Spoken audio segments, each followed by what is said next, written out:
Hey, what's up, everybody? It's me, Mike Shea, and this is um my presentation on strengthening captcha-based web security by Bill Grain. Grain. Yep, this is my email, and this is me. All right, next slide. Introduction. So, strengthening captcha-based web security was written by Bell Grain. The author wrote this paper to help break down a cycle of captchas and well, developers creating captchas. Because what was happening was that captchas were being created, and then they kept on breaking down because people kept on figuring out how to solve them using computers. All right. The author approaches a unique research topic on captchas and helps break down information and makes it easier for web developers to understand captcha-based web security. Web developers, those web developers that don't know much about captchas, uh, might need some extra help to understand captchas for for their website to improve its security. Forms of attack, part one. All right, so the author, Bell, through his research paper, first introduced us with all the forms of attacks. So the first attack that you can launch on a CAPTCHA is the bypass attack. Bypass attack, right? And what this bypass means is that you just ignore the CAPTCHA. You don't even solve the CAPTCHA. You just read the HTML or CGI form parameter values, and you just don't do the CAPTCHA. You don't have to solve it if you can just bypass it. Bypass attack. That's what he calls it. So then the other attack we have is challenge replay attack. So the challenge replay attack is different because let's say that the web developer creates a CAPTCHA. The CAPTCHA has a limited amount of unique CAPTCHA challenges. So what the attacker can do is create a library of every CAPTCHA challenge along with a solution for all the CAPTCHA challenges. And so when the attacker meets a CAPTCHA that he already solved, he can just find his solution, plug it in, and boom, CAPTCHA solved. Haha. So easy. Shit. The next attack is the signal processing attack. So when a when a web developer or CAPTCHA developer tries to make a new CAPTCHA, they might add noise or obfuscate the images, add a little distortion to the text, you know, it might make it harder for a computer to read, but still easy for a human to read. The attacker can just, not, not you can just avoid the noise and obfuscation by just subtracting it out with machine learning. Machine learning can help remove the noise and declutter images is right? Mm-hmm. Alright. Then the next attack is the mechanical Turk attack. Wow, mechanical Turk attack. What you do is you pay someone else to do the captcha. Mm-hmm. And when you pay someone else to do the captcha, well, technically you're not using a computer to solve the captcha. You pay someone else to do it. And there's literally that can be done to counter this since you're actually paying a human to do it instead. What you can do to make the mechanical Turk attack less used is to make it uneconomical for them to do it. Make your captchas a little bit harder to do, and then maybe they won't be using other humans. Make the captchas a bit harder. Uh, Forms of attack, part two. Trivial guessing attack. Ooh, this is a good one. So let's say that your captcha is really bad. A web developer doesn't know what he's doing, and so he makes a captcha with a limited possible number of answers. Like let's say it only has four possible answers. The attacker could just guess all the possible answers. Wow. Brute force attack is similar to trivial guessing attack, but the range, but there's, but you're using a botnet instead. The attacker can use a botnet to solve the captcha. Bots divide up the work, and the attacker can just keep on using his bots to randomly guess, sort of like a trivial guessing attack. The author makes these attacks different though. Then there's the hybrid attack, combines attacks. So like, let's say that you have a captcha that uses two different um, problems for the attacker to solve. The attacker, so like, let's say that your captcha is an image and also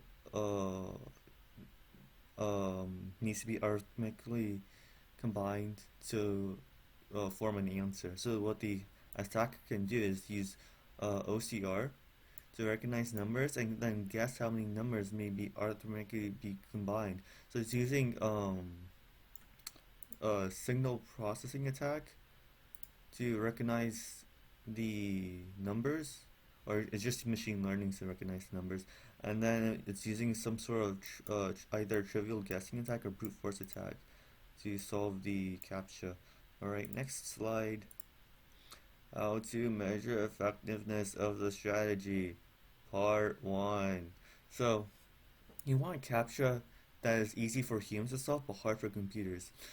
And so the best way to do this is to create a metric to measure how much a strategy improves the captcha. There are many factors be that may be involved in how good a strategy is for captcha. These factors can include psychologically, perceptual, and time-based. How much psychological work for a human to solve, how much perceptual work a human needs for it to solve the captcha, how much time human needs to solve the captcha. Then we can do the same thing for computers. How much memory computer needs to solve the captcha, how much time, and how much bots it needs to solve the captcha.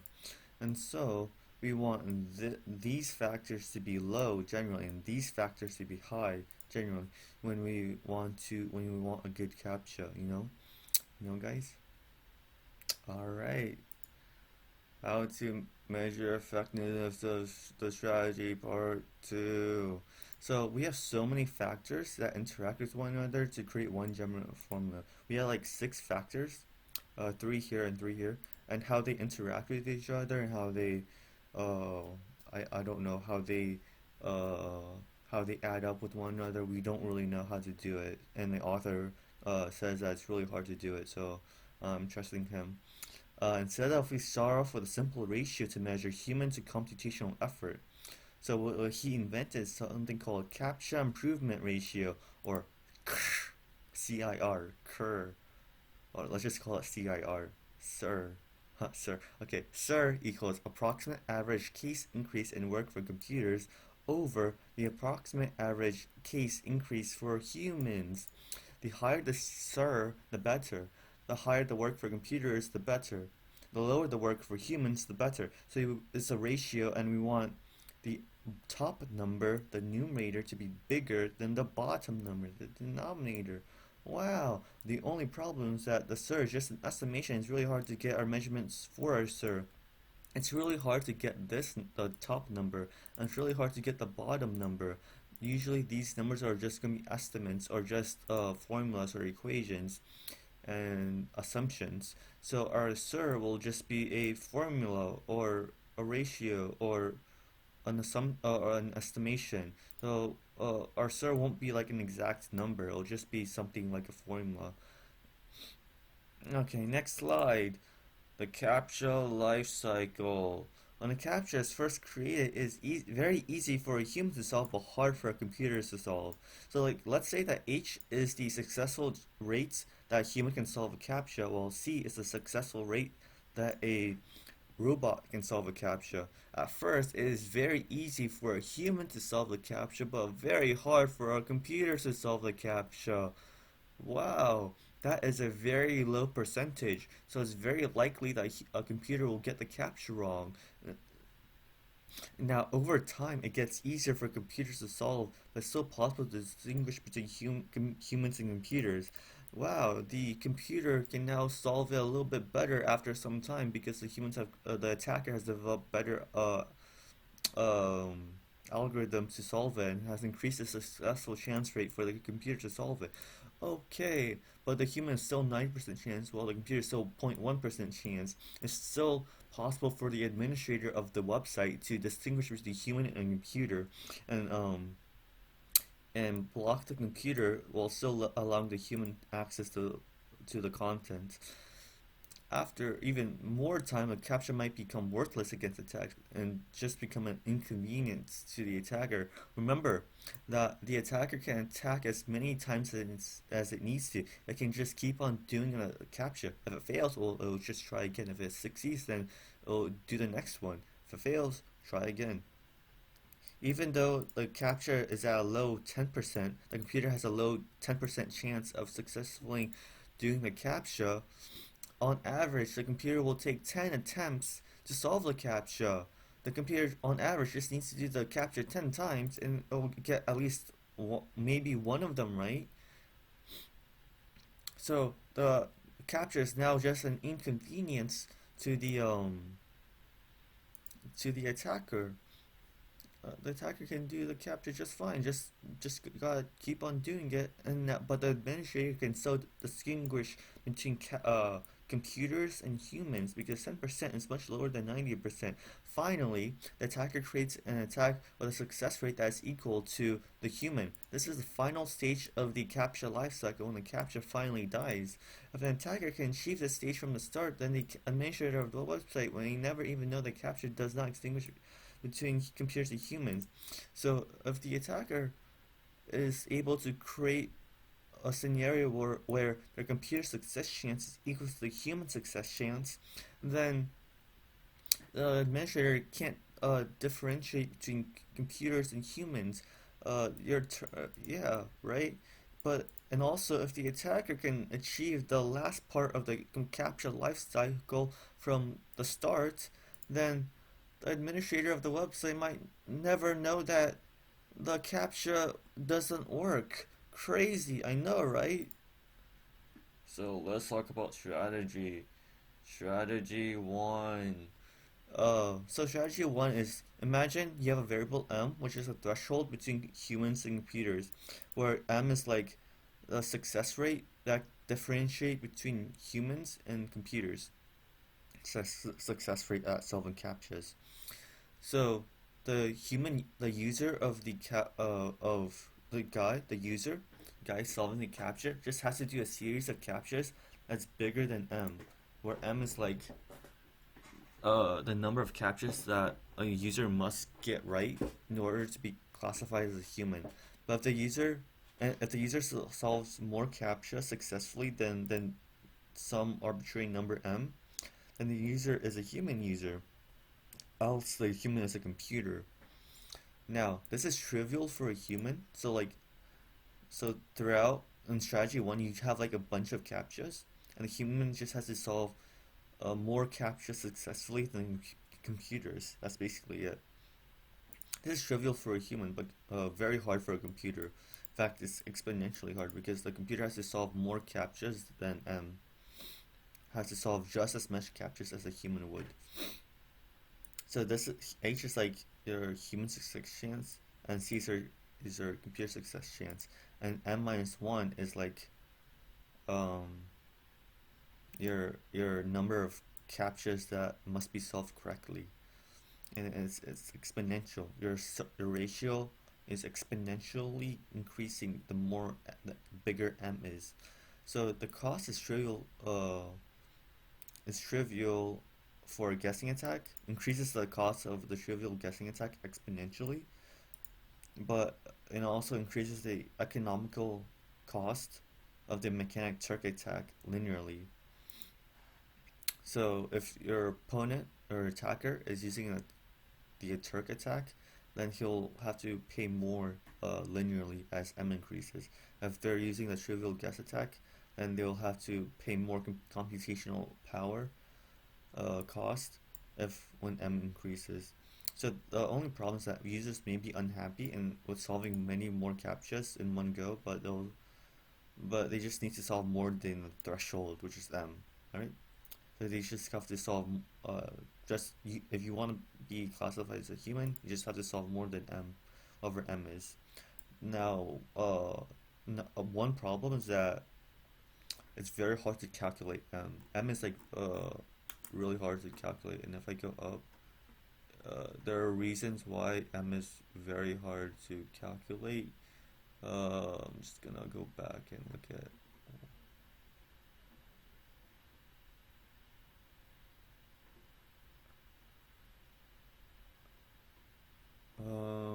Yeah. So the rate of success by the attacker is always unknown, and it varies over time, and makes it really hard to calculate because the attacker you don't know the literal rate of success, the actual rate of success of the attacker, and modern attacks improve very quickly. The attacker can just keep on improving their attack and cross the M threshold to be classified as a human, and it's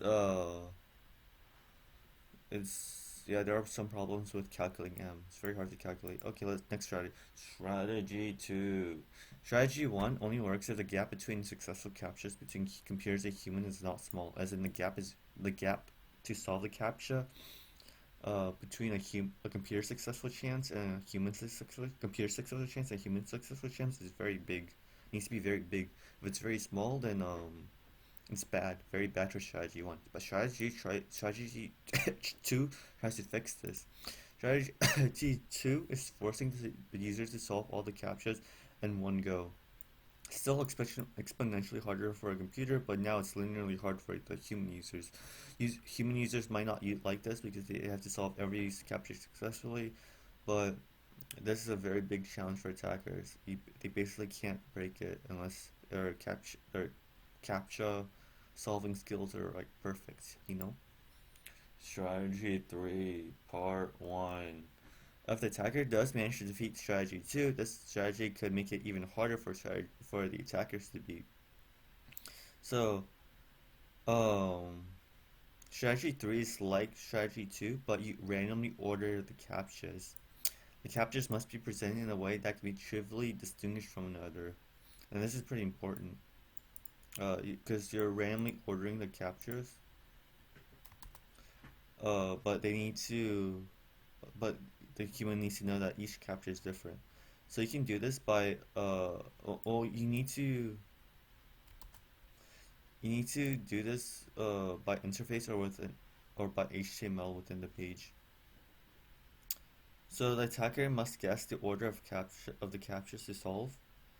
But when they guess, if they're actually guessing, then the factorial increase in difficulty for computers, but no real change in difficulty for humans between the strategy and strategy 2. And so the reason why it's a factorial increase is because the computer has to guess what order the captures are in. If they guess incorrectly, then they just have to start all over. And so we can over here we can look at the SIR ratio, and we see that we found this ratio from strategy 2, but we multiplied by a factorial.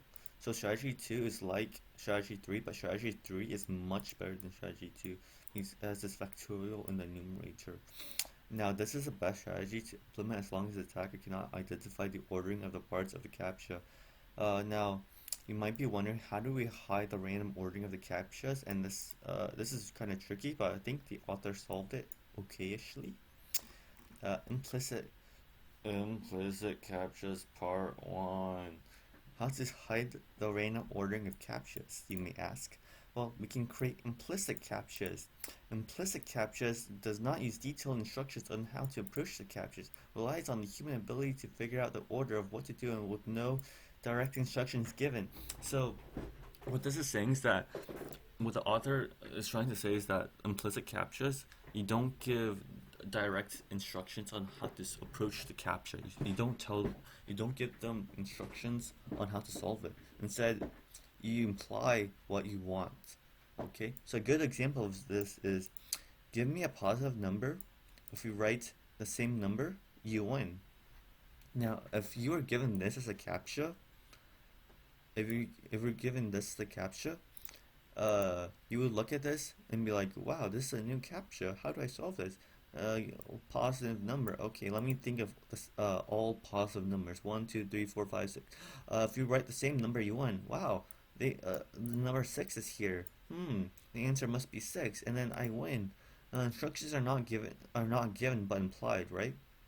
So that only a human could figure out the answer. Wow.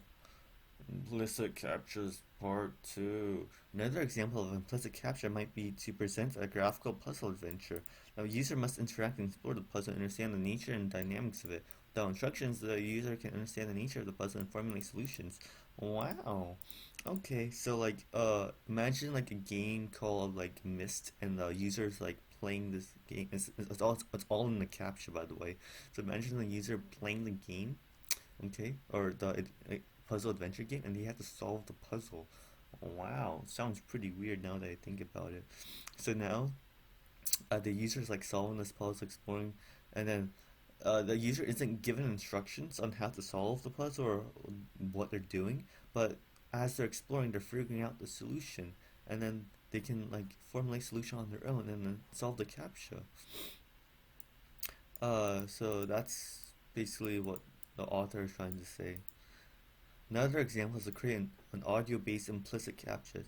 If the user heard four Fs, beep beep beep beep, and then three E's, beep beep beep beep, and then two D's, beep beep, how should the user respond? Okay, so I'll give you a quick moment.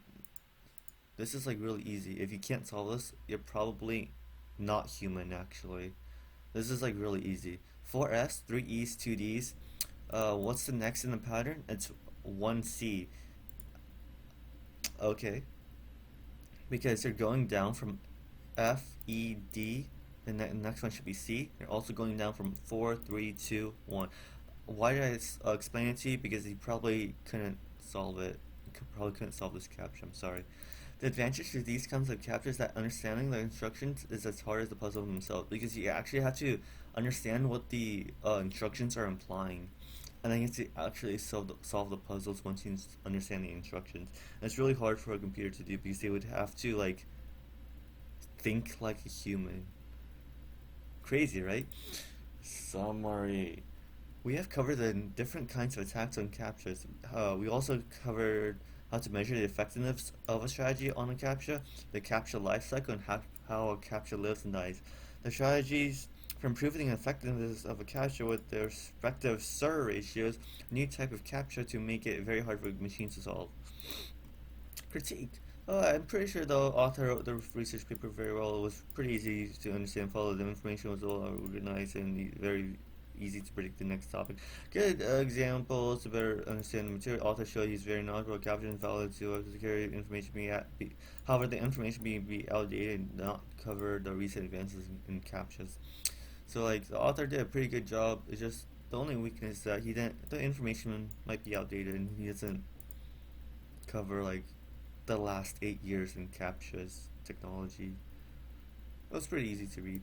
Okay, conclusion. It's a pretty good reference for web developers and capture developers. If you are interested in learning like the deeper stuff about captchas, you can read the paper, and it's like pretty easy to follow, and you'll learn a lot. The article points out and explains many different captchas attacks that normal people in the field may not easily understand the rest of the paper. So the article, uh, I'm trying to say that article explains very well on the different capture attacks that normal people in the field can easily understand.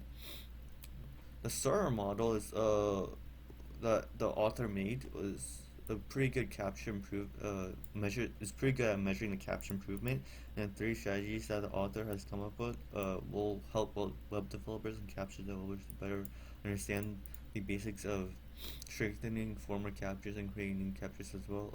They'll also like create new strategies on these captures. Okay, so the significance of this research is that so we noticed that I noticed that after this research, we saw less HTML and form-based captchas and more captchas that track user input, which means that the paper did have some impact in the field of web security on captchas. Maybe the only bad thing about this is that we still haven't seen a lot of implicit captchas. Yeah, we still haven't seen a lot of implicit captchas, but we still see like a lot of image captchas and stuff. Wow. Hope you learned a lot. Um, bye bye.